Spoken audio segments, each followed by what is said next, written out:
हम सब इस बात को जानते हैं कि कांग्रेस की मंशा हमेशा सत्ता एन केन प्रकारेण सत्ता प्राप्त करनी रही है। वे देश की कीमत पे सत्ता चाहते हैं और देश की कीमत पर उन्हें सत्ता चाहिए।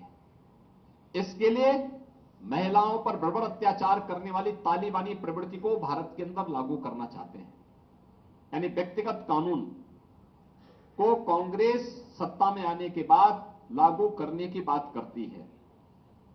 यानी 3 तलाकी को प्रथा से भारतीय जनता पार्टी की मोदी जी के नेतृत्व की सरकार ने देश की आधी आबादी को इस कुप्रथा से मुक्त किया, उससे स्वतंत्रता दी। कांग्रेस उसका समर्थन करती है। यानी व्यक्तिगत कानून देश के अंदर हम कहते हैं 2 प्रधान 2 विधान 2 निशान नहीं चल सकते।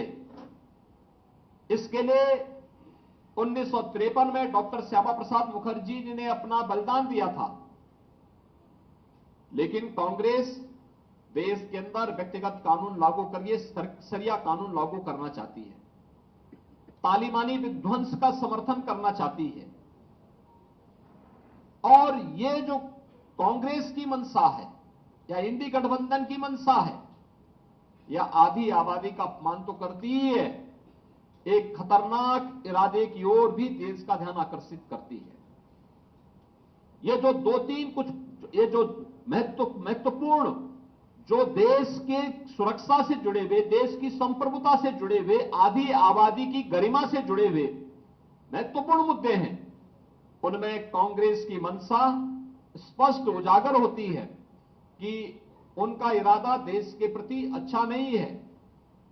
वे एन केन प्रकारेण अपने उस पुराने डीएनए के अनुसार फिर से कार्य करने का प्रयास कर रहे हैं, जिसके कारण 1947 में देश का विभाजन हुआ था, जिसके कारण देश लगातार आतंकवाद, उग्रवाद और अलगाववाद की चपेट में आया था, जिनके उस डीएनए के कारण देश के अंदर सभी संस्थाएं भ्रष्टाचार के आकंठ में डूबी थी। एक अविश्वास का माहौल देश के अंदर खड़ा हो गया था। कांग्रेस इस देश को फिर से उधर ही ले जाना चाहती है और आज इसीलिए जब लोकसभा चुनाव के हम द्वितीय चरण के लिए मतदान की ओर जाना चाहते हैं, तब मैं प्रदेश और देश के मतदाताओं से अपील करना चाहूंगा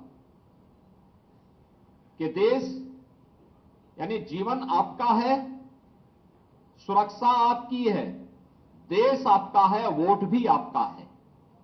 आपका एक वोट आतंकवाद की तरफ भी, आतंकवाद के पुराने दौर को वापस ला सकता है अगर गलत दिशा में गया, और आपका एक वोट भारतीय जनता पार्टी के पक्ष में जाने का मतलब आतंकवाद को सीमा पार ही निपटाने की जो भारतीय जनता पार्टी और हमारी मंशा है और जिस पर हम लोगों ने पूरी ईमानदारी के साथ काम किया है, भारतीय जनता पार्टी उस अभियान के साथ आगे बढ़ रही है।